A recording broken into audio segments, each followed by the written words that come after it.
Hello and welcome to Stretford Paddock. I'm Alex and I'm joined by Mr. Stephen Howson. Manchester United have won the third game in pre-season, 3-1. It's looking like we can play football. There was some really good stuff today.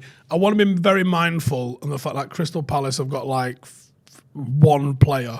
They took 10 senior players. And he was shit. So I want to be very mindful that you might as well have played the dog and duck today. Yep. But there was patterns of play, and we spoke about this previously, how it's a very grappling-based reference. You don't learn if you go up against people that are going to smush you. You just get smushed. Mm-hmm. You have to be able to impose your will, a.k.a. bully some people sometimes. You have to get the new white belt coming through the door, fuck him up. Mm-hmm. That's how you learn to do it. So sometimes it's a very effective tool to be able to put a beating on someone, especially when you're trying to run live plays. And I thought some of the off-the-ball movement, one-touch play, especially in the final third from that front three, was really benefiting from the fact it was a shit team. That's not to say we'll do it against City, watch out, but you have to do it somewhere and then do it against harder and harder and harder and harder opposition. And that's what you do. And you keep building up and building up. I mean, I think the Liverpool game was very raw to start with. You know, they had a mixed bag of players. We weren't very fit. It was more of a win than a performance. There wasn't really loads of clips where you could say, here's a new best practice for us. But then you saw in Melbourne, you started to see that switch of play started coming in. There was more intricate passing. It looked good. And then today, particularly the 2 goals in the second half, were like really good bits of football. Rashford's was really good. I think every single one of the 3 had a hand in it. Yeah. Plus, was it Bruno and Van der Beek had a touch on it as well. You know, we've gone from left to right and back again. That's good football in anyone's language. That's really good football. One touch, incisive, causing all sorts of problems for the defence. Really happy with that. I thought Tony Marshall, I think, has got a lot of praise for the last couple of games. Today deserved it though. I'm not sure he's necessary. I think he's deserved it because, or he's got a lot of praise because the bar for him was so low previous 2 games. But today he's put in a genuinely noteworthy performance. It's still pre-season. It still doesn't mean fuck all. I mean, you can win every game 10-0 in pre-season. What matters is how you do it in the league. But I'd rather be sitting here talking about positive performances, which we're seeing, and from some surprising places as well, than I would be going, nothing's getting changed. It looks exactly the same as it did under Ollie. It looks exactly the same as it did under Ralph. We're going to get fucking tatered. But I have seen some sensational pre-season stuff under Louis, and then the complete opposite the day the season kicked off. Yes, there's a couple of places of what I kind of highlight. First one, right-hand side. Jadon Sancho's had a good pre-season so far.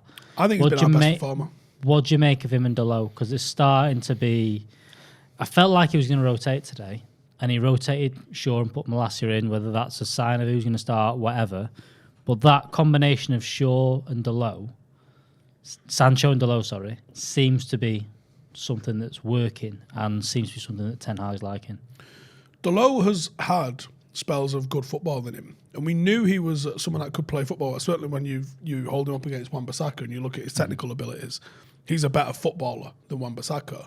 The question mark was always on whether he could defend. Sort of the back end of last season, you were kind of going, what's happened to him?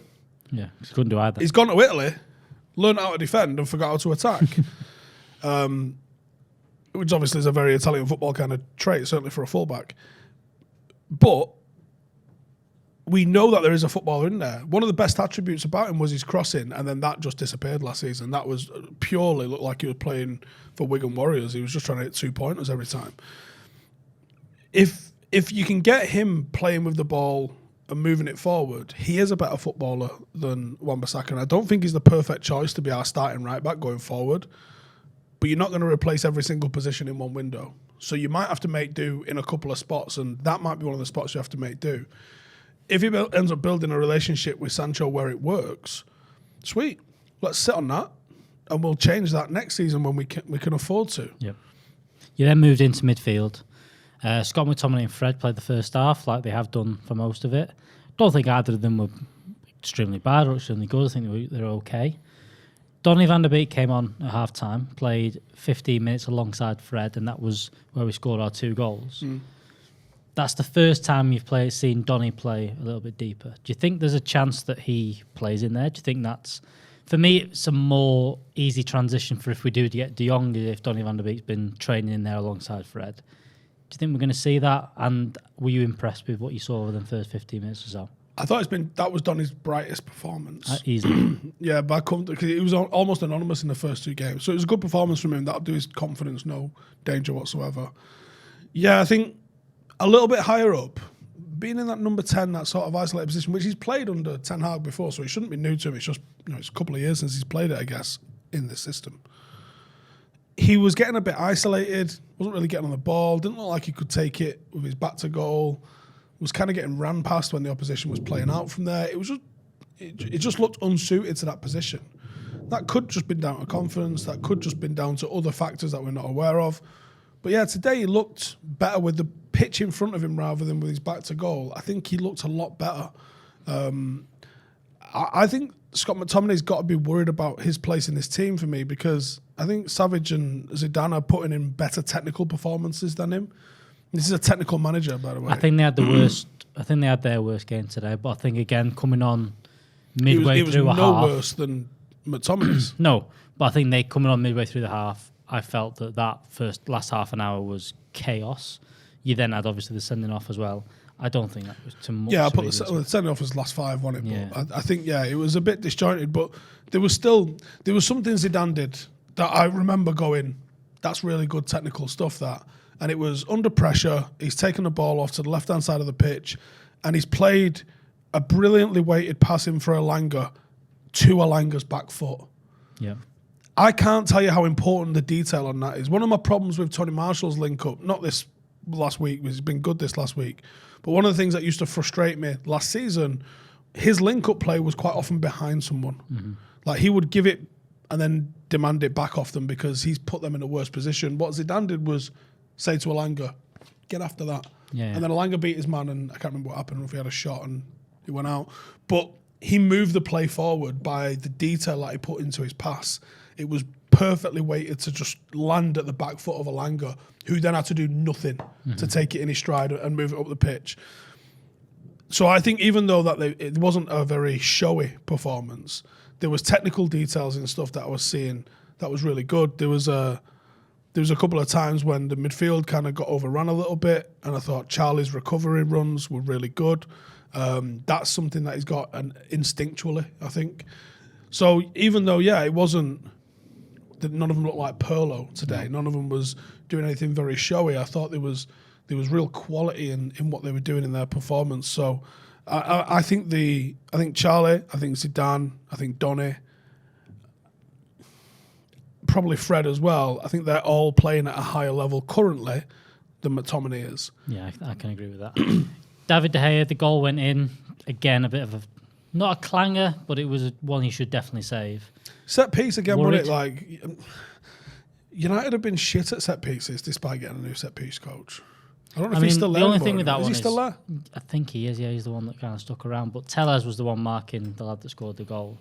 He kind of could understand that he's not a centre back. I think he's just playing there because, we've took him. We've got 2 left backs. We need to give you some minutes. I don't know why we didn't take Mengi or Bernard to give him minutes in an unfamiliar position. Doesn't make a lot of sense. No, it doesn't make any sense. He's the one I think is definitely going. Yeah, I think so too. I completely agree. Goals though, 3 goals from Martial so far this pre-season, 2 goals from Jadon Sancho, 2 goals from Marcus Rashford. Enough there without Ronaldo to keep us going? No. I think it's going to have to be, because I don't think he's going to stick around. But United need to go and get someone, even if it's a free transfer. Though there's some pretty good value for money. Belotti, Scamacca might not be too much either. I think Tammy Abraham, you might get your arse felt a little bit. Yeah, but they're bringing Dybala in. Is that to play alongside Tammy, or is that to go in a slightly different direction? 40 million he went from Chelsea to Roma last year. You're not getting him for less than 50. United aren't spending that on Tammy Abraham. And I think it could have been, it might even be 60, which is nuts. I like Tammy Abraham.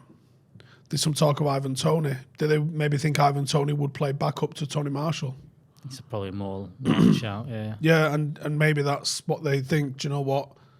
If he costs us 35, 40 million, which I have no idea what Toney would cost you. I don't know what his contract situation is. Striker in the Premier League's 30 million, isn't it? Yeah. It's just that's given, isn't it? He's English as well, isn't he? Yeah. English tax. Yeah, 30 million quid at least. So yeah, he could end up being a bit pricey for what you think you could go and get. Something like, is Jonathan David going to cost us 45-50? Just get Jonathan David. Like there's good players out there that you can go and get and bring in. It's who they think is going to be doing what in the hierarchy. John Marshall's played well, but enough of us have got long enough memories to know that this can just completely fall off again. Pre-season, it's nice to be positive and it's nice to have good things to talk about, but we got to see it for real. Yep. And obviously, it's going to take a minute or two for us to get to that. Was it 3 games left? Yes, we've got the Villa game on Saturday. Then we've got Atletico and Rayo Vallecano. Those games will be a bit weird because they're back-to-back, so I'm not sure. Well, they're coming back to Manchester, aren't they? Coming back to Manchester. So I reckon they'll only send 17 or so to Norway. Yep. And then if that's a strong team... Probably play the lads that come on in the second half, maybe do half an hour. Stick around, yeah. Or maybe start the next game. You might see Jimmy Garner, you might see Garnacho, you might Jimmy see... Garner, what's the... Fuck knows. I think... Pretty sure he went, didn't he? He did go. Does he know he went? He's in training, but I think he might be either picked up a knock or Same is... with Varane. What have we seen Varane for? Half an hour, 40 minutes? 45 minutes. Worrying in it with some of these players.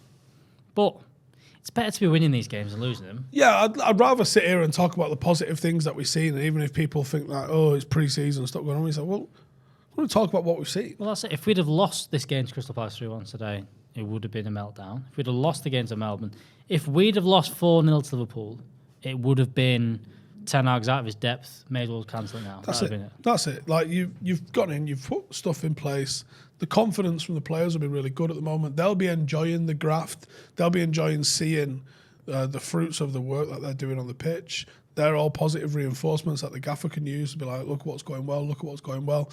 It's so much better than if we'd have lost 3-3 on pre-season with a shit Crystal Palace team and a shit Melbourne team and a heavily rotated Liverpool team. Which I find it funny that they're talking about we beat their 4th team. You had 3 teams for starters. I don't know how it was your 4th team.